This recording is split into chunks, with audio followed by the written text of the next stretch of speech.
अस्सलामुअलैकुम वरहमतुल्लाह। हज़रत उमर बिन ख़त्ताब रज़ियल्लाहु तआला अन्हु के वाक़यात के हवाले से एक छोटा वाक़या ज़रूर सुनिए। सलाम। उमर बिन खत्ताब रज़ियल्लाहु तआला अन्हु बहुत ही क्रूशल टाइम पर मुसलमानों के दूसरे खलीफा बने, क्योंकि एट द सेम टाइम मुसलमान उस वक्त दुनिया के सबसे बड़े सुपर पावर्स रोमन और पर्शियन एम्पायर से लड़ रहे थे। इन तीनों एम्पायर्स में फर्क ये था कि रोमन एम्पायर पिछले 1000 साल से दुनिया की सबसे बड़ी सुपर पावर थी और पर्शियन एम्पायर भी पिछले 800 साल से दुनिया की दूसरी बड़ी सुपर पावर थी। और इन दोनों से एक ही टाइम पर लड़ कौन रहा था? मदीना की रियासत, जो इस सब से सिर्फ कुछ ही सालों पहले बनी थी। लेकिन इन सब चीजों से डरने के बजाय हजरत उमर और बाकी सहाबा ने पहले खलीफा हजरत अबू बकर को रसूलुल्लाह सल्लल्लाहु अलैहि वसल्लम के पास दफना दिया, जिसके बाद पहली बार हजरत उमर मुसलमानों के खलीफा बने। नाउ जब मोहम्मद सल्लल्लाहु अलैहि वसल्लम जिंदा थे तो लोग उन्हें रसूलुल्लाह के टाइटल से पुकारते थे, लेकिन उनकी वफात के बाद लोग कंफ्यूज हो गए कि अब अबू बकर रज़ियल्लाहु तआला अन्हु के लिए कौन सा टाइटल यूज किया जाए। तो हजरत अबू बकर रज़ियल्लाहु तआला अन्हु ने अपने लिए बादशाह, सीजर और किसरा जैसे टाइटल्स छोड़कर खलीफा का नाम चूज किया। और अब हजरत अबू बकर के बाद हजरत उमर ने अपने लिए अमीरुल मोमिनीन का टाइटल चूज किया। जब हजरत उमर रज़ियल्लाहु तआला अन्हु खलीफा बने तो मुसलमानों की एक फौज खालिद बिन वलीद की लीडरशिप में रोमन एम्पायर में लड़ रही थी और एक दूसरी छोटी फौज पर्शियन एम्पायर में थी। लेकिन हजरत उमर को रोमन एम्पायर की फौज से ज्यादा पर्शियन एम्पायर की फौज की फिक्र थी, क्योंकि वहां खालिद बिन वलीद जैसा जनरल मौजूद नहीं था। खलीफा बनने के बाद जब उन्होंने देखा कि पूरे अरब से लोग उनके हाथ पर बैत करने के लिए मदीना आ रहे हैं, तो उन्होंने इस टाइम को यूज करके पर्शियन एम्पायर में मुसलमानों की मदद के लिए एक नई फौज जमा करना शुरू कर दी।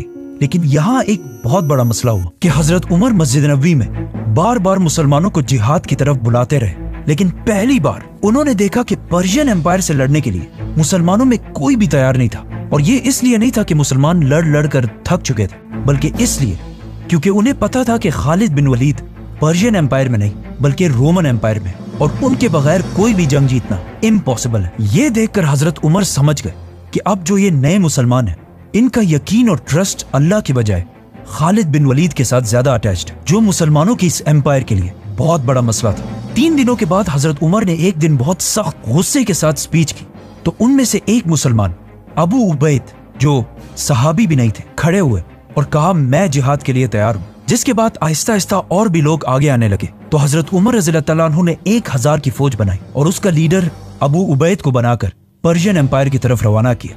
लेकिन ये एक बहुत बड़ा रिस्क था, क्योंकि अगर ये फौज पर्शियन एम्पायर से हार जाती तो उसके बाद खालिद बिन वलीद के बगैर मुसलमान कभी जंग नहीं लड़ते। और ऐसा ही हुआ, ये फौज पर्शियन एम्पायर में बहुत ही बुरी तरह हार गई। बट वेट, ये फौज अभी रास्ते में अभी तक पहुंची नहीं है।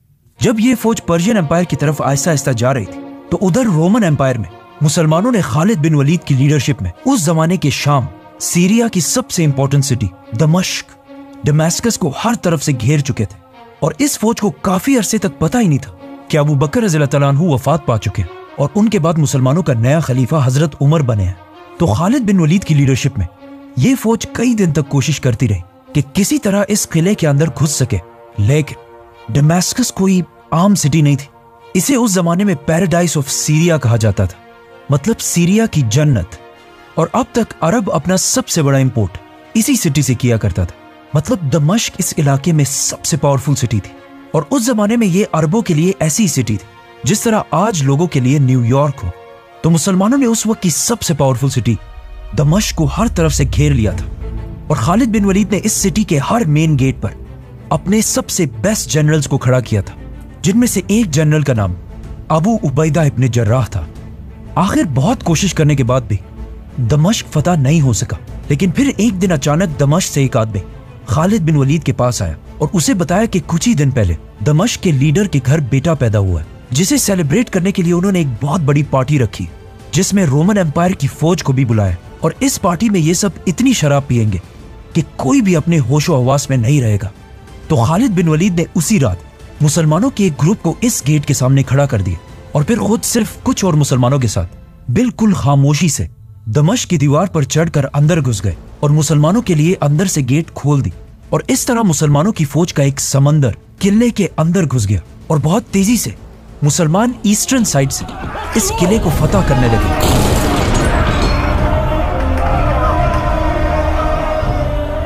लेकिन इस किले का जनरल इस सिटी के दूसरे साइड पर बैठा हुआ था। तो जब उसे पता चला कि अब उसके पास कोई ऑप्शन नहीं है और मुसलमान किले में घुस चुके हैं और कुछ ही देर में मुसलमान इस पूरे सिटी को फतह कर लेंगे, तो उसने जल्दी एक लेटर मुसलमानों के दूसरे बड़े जनरल अबू उबैदा की तरफ भेजा कि मैं इस सिटी को मुसलमानों के सामने सरेंडर कर रहा हूं, सिर्फ एक शर्त पर कि मुसलमान कोई माल गनीमत नहीं लेंगे। अब अबू उबैदा इब्न जर्राह को इस बात का पता नहीं था कि खालिद बिन वलीद और उसके सोल्जर्स दमिश्क को फतह करने वाले हैं, तो उन्होंने उस रोमन जनरल के सरेंडर को कबूल कर लिया। अब थोड़ी देर बाद जब खालिद बिन वलीद को अबू उबैदा रज़ियल्लाहु तआला अन्हु के डिसीजन का पता चला, तो अगर वो चाहते तो अबू उबैदा के इस एग्रीमेंट को फाड़कर दमिश्क को तलवार के जोर पर भी फतह कर सकते थे और यहाँ से सारा माल गनीमत उठा सकते थे। लेकिन खालिद बिन वलीद ने अबू उबैदा के एग्रीमेंट को मानकर अपनी सारी फौज को पीछे हटने का हुक्म दिया और इस तरह दमास्कस उस जमाने की सबसे ताकतवर सिटी हजरत उमर के कंट्रोल में आई। नाउ ये सब कुछ तो यहाँ रोमन एम्पायर में हो रहा था, लेकिन इस सब से बहुत दूर पर्शियन एम्पायर की तरफ जो फौज रवाना की गई थी वो बिल्कुल पहुंचने ही वाली थी। और पहुंचने के साथ ही अबू उबैद ने देखा कि पर्शियन एम्पायर सामने से बहुत बड़ी फौज तैयार कर चुकी है। जब अबू उबैद मुसलमानों की फौज लेकर पर्शियन एम्पायर पहुंचे, अबू उबैद नॉट अबू उबैदा, ये दो डिफरेंट शख्सियात हैं। अबू उबैद और उनकी फौज ने पर्शियन एम्पायर पहुंचकर देखा कि पर्शियन बादशाह ने खालिद बिन वलीद की एब्सेंस में मुसलमानों के खिलाफ 3 बहुत बड़ी फौजें तैयार की है जो बहुत तेजी से मुसलमानों की तरफ बढ़ रही हैं। आखिर मुसलमानों और पर्शियन फौज इस ब्रिज के सामने एक दूसरे के आमने सामने हुई, तो पर्शियन जनरल ने मुसलमानों को ये ऑफर दी कि या आप ब्रिज क्रॉस करके इस तरफ आए और या हमें उस तरफ आने दे। अब यहाँ अबू उबैद से एक बहुत बड़ी गलती हुई, उन्होंने अपने मुसलमान जनरल्स की बात नहीं मानी और खुद मुसलमानों की फौज को ब्रिज क्रॉस करने का हुक्म दिया। अबू उबैद खुद सहाबी नहीं थे और इनकी एज भी बहुत कम थी। जब हजरत उमर रज़ियल्लाहु तआला अन्हु ने इन्हें मुसलमानों की फौज का जनरल बनाया, तो सहाबा ने कहा कि आप इसे नहीं बल्कि किसी सहाबी को जनरल बनाए। लेकिन अबू उबैद वो वाहिद इंसान थे जो सबसे पहले जिहाद के लिए खड़े हुए थे, इसीलिए हजरत उमर ने इन्हें एक ऐसी फौज का कमांडर बनाया जिसमें इनके अंडर बहुत सारे सहाबा कराम भी थे। आखिर मुसलमानों की फौज जो ऑलमोस्ट 9000 थी, उन्होंने ब्रिज क्रॉस कर ली और जंग शुरू हुई।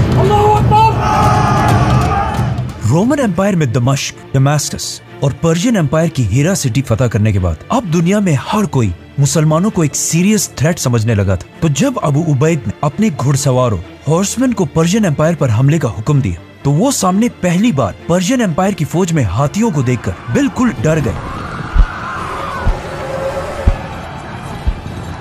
और आगे बढ़ने के बजाय पीछे भागने लगे। ये देखकर पर्शियन एम्पायर ने मुसलमानों पर हमला कर दिया और उनके हाथी बहुत सारे मुसलमानों को शहीद करने लगे। एक हाथी ने तो इवन अबू उबैद को उनके घोड़े से गिरा दिया और फिर उनके सीने पर पांव रख के बिल्कुल क्रश कर दिया। ये हिस्ट्री में पहली दफा था कि किसी जंग में मुसलमानों के जनरल को शहीद किया गया हो। तो जब मुसलमानों ने अपने जनरल को गिरता हुआ देखा, उनका हौसला बिल्कुल टूट गया और वो जंग के मैदान से पीछे हटने लगे। जब मुसलमान भागकर ब्रिज तक पहुंचे, तो उन्होंने देखा कि ब्रिज को किसी ने तोड़ दिया है। अब या तो इस ब्रिज को मुसलमानों की फौज में से किसी ने तोड़ा था और या इसे अबू उबैद के ऑर्डर्स पर ही तोड़ा गया था ताकि मुसलमानों के लिए जंग छोड़ना इम्पॉसिबल हो जाए। तो अब जब और कोई रास्ता भी नहीं था, तो बहुत सारे मुसलमान दरिया में कूदने लगे। ये सब देखकर मुसलमानों के दूसरे जनरल मुसन्ना ने फौज को दोबारा ऑर्गेनाइज किए और पर्शियंस पर पूरी ताकत के साथ एक आखिरी बार हमला कर दिया और पीछे खड़े मुसलमानों को ये ऑर्डर्स दिए कि जल्दी से ब्रिज को ठीक करो। आखिर मुसन्ना की बहादुरी की वजह से 3000 मुसलमान ब्रिज को क्रॉस करके इस साइड पर आए, लेकिन 9000 में से सिर्फ 3000 मुसलमान ब्रिज क्रॉस कर सके। मतलब 6000 मुसलमान इस जंग में शहीद हुए। ये पहली बार हुआ था कि मुसलमान कोई भी जंग इतनी बुरी तरह हार जाए और ये जंग हजरत उमर की खिलाफत की पहली जंग भी थी जिसमें उन्हें शिकस्त हुई। नाउ एक बार फिर मुसलमानों ने देखा कि एक तरफ खालिद बिन वलीद की लीडरशिप में उन्होंने दमिश्क जैसे अजीम सिटी को फतह कर लिया और दूसरी तरफ मुसलमान पर्शियन एम्पायर में एक आम सी जंग हार गए, जिसके बाद ये बातें पूरी एम्पायर में फैलने लगी कि इससे पहले जब खालिद बिन वलीद पर्शियन एम्पायर में थे तो वहाँ मुसलमान हर जंग जीत रहे थे और रोमन एम्पायर में मुसलमान हार रहे थे। फिर जब खालिद बिन वलीद पर्शियन एम्पायर से रोमन एम्पायर की तरफ गए तो रोमन एम्पायर में मुसलमान जंग जीतने लगे और पर्शियन एम्पायर में हार गए। इन सारे हालात से यंग मुसलमानों का ये माइंडसेट बनने लगा कि जंग में फतह सिर्फ सैफुल्लाह खालिद बिन वलीद की लीडरशिप में ही मिल सकती और उनके बगैर चाहे जो भी हो जंग नहीं जीत सकते। तो जब खालिद बिन वलीद मुसलमानों की फौज के जनरल होते थे तो उनकी फौज भी फुल मोराल के साथ लड़ती थी लेकिन जब खालिद बिन वलीद नहीं होते थे तो मुसलमान उस पैशन के साथ जंग नहीं लड़ते थे। इन सारी बातों का मदीना में बैठे मुसलमानों के खलीफा हजरत उमर रज़ियल्लाहु तआला अन्हु को बहुत अच्छी तरह पता था। तो इन सारे हालात को कंट्रोल करने उन्होंने एक बहुत ही सख्त डिसीजन ली कि अब टाइम आ गया है कि मुसलमानों के इस फौज के अजीम जनरल खालिद बिन वलीद को उनकी पोजीशन से हटा दिया जाए और उनकी जगह एक नया आर्मी चीफ लगाया जाए।